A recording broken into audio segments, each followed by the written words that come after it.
Estamos de volta. A terceirização e o jogo político. Esse é o assunto do Melhor e Mais Justo de hoje.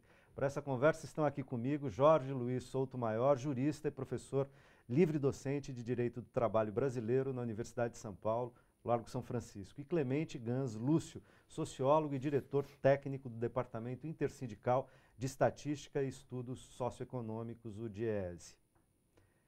Terminamos o segundo bloco, eu interrompendo o Jorge, devolvendo a palavra a você como prometido. Só queria completar que existem pautas subjacentes, ou seja, existe o ponto de vista do possível, mas existe, claro, o ideal que a gente não pode jamais perder de perspectiva, né? Mesmo que seja um ideal emancipatório, e mesmo que seja, e deve ser, né, me imagino, o ideal emancipatório. Porque a terceirização, veja, eu estou com um projeto, né, aqui o tal projeto aprovado na Câmara. O projeto mostra claramente que terceirização é ruim, né? Porque todos os artigos são tentando evitar que os trabalhadores sofram com a terceirização. Não é, se a terceirização fosse boa, não precisava de tanta regulamentação. A regulamentação é de uma tal forma que o trabalhador não sofra com a terceirização. É claro que eu sei que... É para reduzir dano, né? É para reduzir o dano, assim, já está pressuposto. Eu vou te dar um enorme prejuízo, agora eu vou mitigar esse prejuízo. E tem as passagens que o próprio governo reconhece, quer dizer, o governo tenta, inclusive, olha, a empresa tomadora fica responsável por recolhimentos previdenciários e fiscais, porque sabe-se lá se a prestadora vai fazer essa execução. Então, se o trabalhador tiver prejuízo, o problema é dele, o governo, o Estado não vai ter o prejuízo experimentado pela classe trabalhadora, né? E há uma questão importante nisso aí que a gente despreza, que é o problema da terceirização no setor público, né? E há uma pauta subjacente aí, que é o respeito à Constituição. E a Constituição não tem sido respeitada reiteradamente pela terceirização no serviço público, e tem uma conquista de cidadania, uma conquista histórica, que é o concurso público. Então, você tem lá não sei quantos milhões de trabalhadores prestando serviços de prestação de serviços de atividades permanentes no setor público, que deveriam ter sido introduzidos por concurso público, e isso está sendo a Constituição simplesmente rasgada e nós... mas não é possível. Não há argumento sequer econômico para isso. Então, porque nós introjetamos e naturalizamos a terceirização como algo inevitável. Eu não penso assim, eu penso que a gente não deve pensar coisas como algo inevitável. Olha só, porque inevitável, por exemplo, em determinada época, foi acabar com a escravidão. Como diria, se acabar com a escravidão, a economia vai à bancarrota. Era o que se dizia à época. Então, olha, a humanidade já evoluiu tanto e precisa evoluir mais ainda, né? Se a gente ficar pautado por uma lógica de que existem inexorabilidades que a gente não consegue superar, como que a gente pensa, como que a gente pode ter utopias, né? A gente tem que ter utopias e enfrentar as dificuldades. Eu sei das dificuldades, a correlação de forças, ela não pode ser desconsiderada, mas sem perder de vista...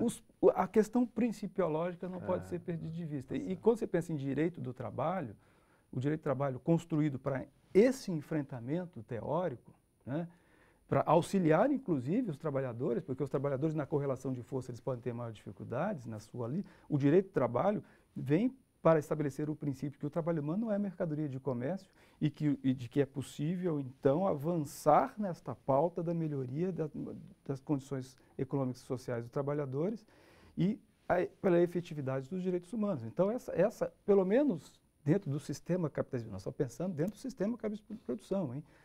Essa utopia dos direitos humanos, dos direitos sociais, é algo que a gente não pode abandonar. Não, eu pessoalmente acredito que a gente tem que acalentar e perseguir, ela tem que estar no nosso horizonte. Agora, como diz o Clemente, tendo que trabalhar com a correlação de forças e com os elementos objetivos, botar mais um na roda, por exemplo. Você estava dizendo da terceirização, da prestação de serviço e de rasgar a Constituição, para o servidor público não entrando por concurso público. Um dos argumentos dos gestores municipais, estaduais e federal é a lei de responsabilidade fiscal. Quer dizer, se eu tenho um teto de comprometimento com folha de pagamento e se eu preciso da mão de obra, se eu contratar por concurso, eu não posso contratar por concurso público, então eu tenho que comprar um serviço. Compro um serviço, vem o RH junto.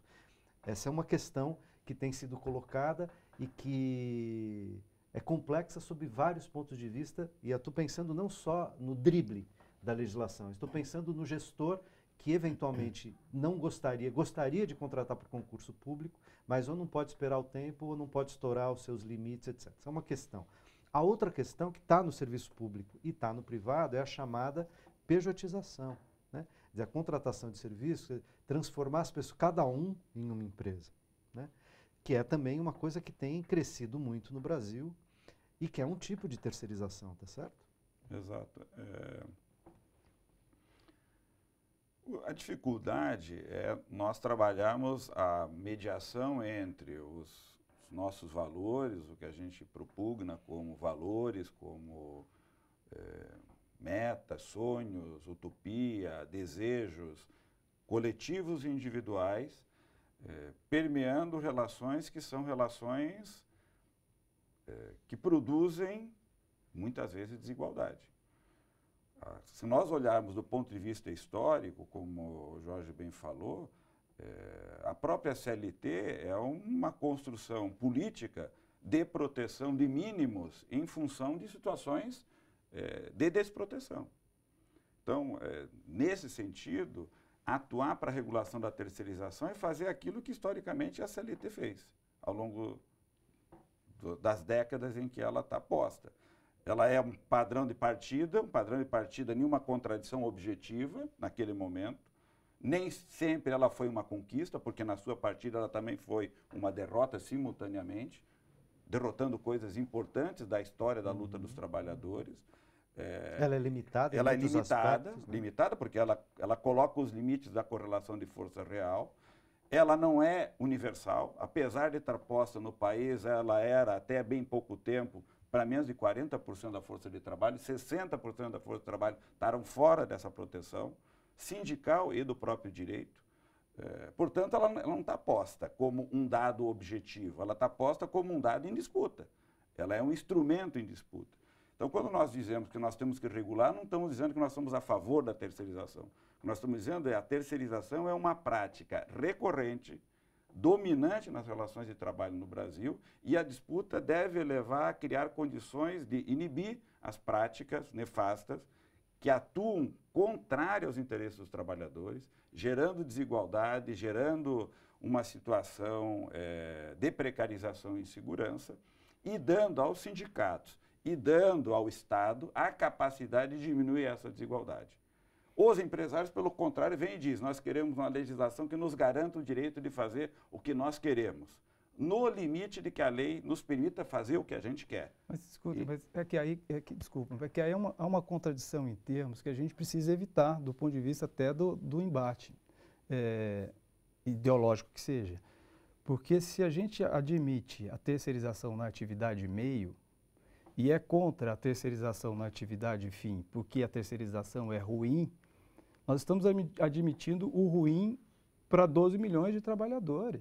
O problema não é admitir, o problema é que a legislação, nem os sindicatos, nem o legislativo, nem a justiça conseguiram tirar da prática o direito de terceirizar a atividade de meio, infelizmente. Mas esse é o nosso ponto de luta. Então, o nosso ponto de luta devia ser esse. A pergunta é por que nós, sociedade, não temos um Congresso que diz isso, recepciona isso e diz que vota o direito de proibir? Como que nós temos 27 governadores... Como compatibilizar essas duas agendas? Sim, mas é um porque debate, eu estou com você, Jorge, eu pessoalmente estou com você. É porque esse é um debate que estava debaixo do tapete, né? Essa questão, esses 2 milhões de trabalhadores estavam na invisibilidade.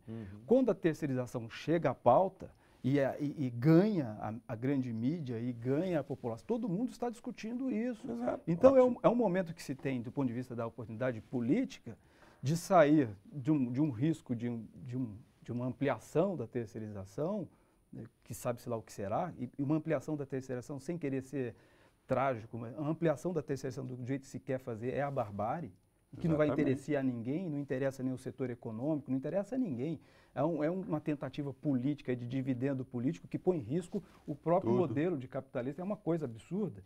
Mas sair disso para avançar com pautas concretas de melhoria mesmo da condição da vida dessas pessoas, porque elas agora se tornaram visíveis, e as condições de trabalho delas, trabalhadores trabalhando há 4 anos sem tirar férias no setor público, trabalhadores sendo assediados, com baixos salários, acidentes do trabalho, ou seja, essa realidade da terceirização dessas 2 milhões de pessoas não pode ser agora desconsiderada do ponto de vista do momento que a gente tem para essa discussão. Eu não quero aqui fazer nenhum papel de conciliador não, e tal, porque acho que precisa. diferenças e tal, mas o que eu estou vendo é que nós temos aqui, digamos, uma concordância de fundo e talvez uma pequena diferença, e nem sei se é diferença, mas uma questão de ponderar o que é tática e o que é estratégia, tá certo? Quer dizer, do ponto de vista estratégico, a luta dos trabalhadores deve ser pelo fim da terceirização. Essa é a dimensão que está posta como horizonte de uma luta do trabalho. Se eu quero um trabalho decente no Brasil, se eu quero uma sociedade mais justa, se eu quero uma sociedade de fato democrática, essa sociedade, me parece, não cabe terceirização. Essa é uma questão. A outra questão é, no entanto, neste momento, temos terceirização e temos um ataque poderoso, porque de forças sociais importantes e poderosas, querendo intensificar a terceirização, não só manter o que já tem, mas ampliar a terceirização.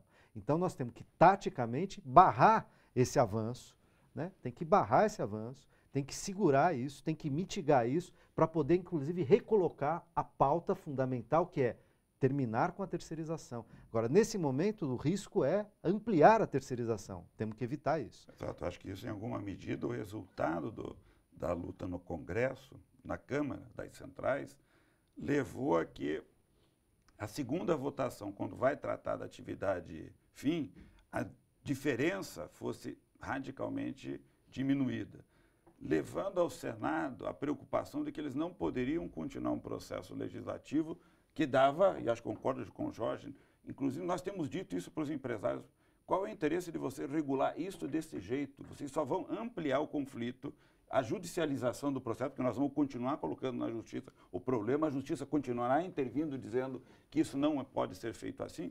Se vocês querem pacificar, entre aspas, pacificação pressupõe um padrão. E o padrão que nós estamos dizendo é, vocês podem estabelecer relações entre vocês, desde que não precarize o trabalho. O que nós não aceitamos? Empresa que vende força de trabalho. A empresa vai ter que identificar que tem um trabalhador. Esse trabalhador tem CPF, tem identidade e tem que ser respeitado. É isso que nós estamos querendo trazer para um outro patamar. Aí eu só quero contar uma história. Encontrei um empresário no avião que me conhecia. Ele disse, Clemente, sabe o que nós decidimos na nossa empresa? Nós nos reunimos uma vez por semana no board da empresa na América Latina. 1/3 da nossa jornada da reunião do board é para discutir a estratégia da empresa. O terço é para discutir a estratégia de negócio. E outro terço é para discutir passivo trabalhista da terceirização. O que nós decidimos? Em 6 meses nós vamos reverter toda a terceirização. Restaurante, vigia. Por quê? Porque não interessa mais. Ou seja, nós vimos que perdemos qualidade, o custo aumentou e nós estamos, na verdade, criando uma situação inadministrável. Bom, ótimo, se a nossa disputa levou a isso e eles reviram, ótimo, nós conseguimos dar um passo. E outro dia até escrevi sobre isso, que eu participei de um debate com uma pessoa que defendia a terceirização e ele dizia, não, mas a empresa, depois de tudo, ele falou assim, não, mas a empresa séria, que preocupada com a concorrência, com a qualidade do seu serviço final, ela não vai terceirizar a sua atividade essencial. Não vai contratar uma escola, não vai contratar uma outra empresa para contratar professores, né? Precisa da qualidade. Uma séria não, né? Sim, pensando, ela não vai fazer isso. As universidades de esquina, as escolas de esquina que campeiam no Brasil, as particulares, etc., estão sedentas. Bastou aprovar a atividade fim, elas vão terceirizar, haverá cooperativas de professores para tudo quanto é lado. Exatamente isso. A séria preocupada, né, em prestar um bom serviço, porque é pensar quem é o Deus do mercado é o consumidor que decide, vai pegar na cabeça, ele argumentando, né, que o consumidor responsável vai atrás das empresas que não terceirizam a sua atividade fim, não vai botar o seu filho numa escola em que o professor é terceirizado, o professor de educação física é terceirizado, ou seja, hoje as responsabilidades já são, digamos assim, pulverizadas com relação ao seu próprio filho. Então, haverá uma naturalidade de que isso não ocorra, diria ele. Eu falei, então o projeto de lei só serve para as empresas irresponsáveis, socialmente irresponsáveis. E aí é que eu não consigo entender se as empresas sérias, né, digamos assim, socialmente responsáveis, percebem que a terceirização é ruim para elas, Por que que as entidades empresariais que representam defendem a terceirização contra os empresários, a favor contra os empresários sérios? Sérios, a Só favor, a favor de daqueles que não são então, sérios? percebo que existe muita coisa sem lógica nisso. Do ponto de vista, aí nós estamos falando de lógica, do ponto de vista da preservação das empresas e no modelo capitalista de produção, né? Porque se a gente for pensar o modelo capitalista de produção, tem outras coisas não lógicas para serem debatidas. Claro. Mas pensando assim, uma sociedade organizada neste modelo, né, que preserve interesses de sociabilidade, interesses de distribuição de riqueza mínima, ou seja, uma sociedade que possa se falar que tenha justiça social e seja boa para as pessoas, né, existirem nesse modelo. Tem um trabalho decente. Não é por aí, não é pela precarização do trabalho, não é pelo distanciamento, não é pela lógica da barbárie que a coisa vai funcionar. Então, eu fico desesperado quando eu vejo esse assunto, né, porque eu vejo as pessoas estão querendo se afundar. Agora, por quê? Qual o interesse que está nisso? Né? Aí, essa questão é que precisa ser mais Então, esse aprofundada. interesse obscurantista, né, que parece que tomou parte da sociedade brasileira. A gente tem momentos de crise, instabilidade econômica, crise política. Parece que abre-se a caixa de Pandora das nossas condições, das nossas inflexões mais conservadoras, e vem um conjunto de pautas, não é só da terceirização. A gente vê o Congresso Nacional, vê a sociedade brasileira, a quantidade de ódio classista que rola na nossa sociedade hoje. Então está no campo do trabalho, está no campo das relações sociais, está no campo dos costumes e dos hábitos. Nós estamos vivendo um momento muito desafiador da nossa jovem democracia. Infelizmente, nós vamos ter que continuar esse debate aqui na TVT e Brasil afora, tá certo? Exatamente. Agradeço muitíssimo a presença do Clemente, a presença do Jorge. Acho que esse debate para mim, foi muito esclarecedor, muito importante. Sei que você também gostou. Agradeço muito a sua presença, que nos acompanhou até agora. O Melhor e Mais Justo fica por aqui. A gente se encontra na próxima quinta. Um forte abraço.